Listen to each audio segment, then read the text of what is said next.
Bahrain has become the first country to submit an implementation report to the United Nations regarding the latest sanctions against North Korea, according to a report, Arabian Business, quoting the implementation report posted on the website of the UN Security Council Sanctions Committee on North Korea, said the move is in response to UN Resolution 2375 on September 11 that imposed restrictions on North Korea. The resolution came just days after North Korea announced that it had successfully conducted a nuclear test, which it claimed was a hydrogen bomb that could be loaded onto an intercontinental ballistic missile. All airlines and land, sea and air crossing in Bahrain have been instructed to implement all of the relevant provisions of the resolutions, including the travel ban and the requirement to seek out, detect and confiscate prohibited items. The report quoted Bahrain as saying, the report also instructs Bahrain's Chamber of Industry and Commerce, National Oil and Gas Authority and the Ministry of Industry, Trade, and Tourism to implement the resolutions, along with all banks and licensed financial institutions in Bahrain.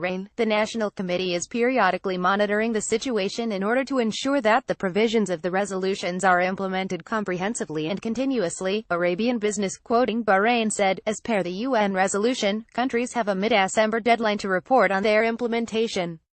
Meanwhile, the U.S. Department of Treasury on Thursday issued new sanctions on 7 individuals and 3 entities of the Democratic People's Republic of Korea (DPRK) over what it called human rights abuses. Today's sanctions target the North Korean DPRK military and regime officials engaged in flagrant abuses of human rights, said U.S. Treasury Secretary Steven Mnuchin in a statement. Pyongyang's financial facilitators who attempt to keep the regime afloat with foreign currency earned through forced labor operations were also targeted, Mnuchin added. As a result of the action, any property or interests of the designated persons in the United States will be blocked, and transactions by Americans involving these persons are generally prohibited.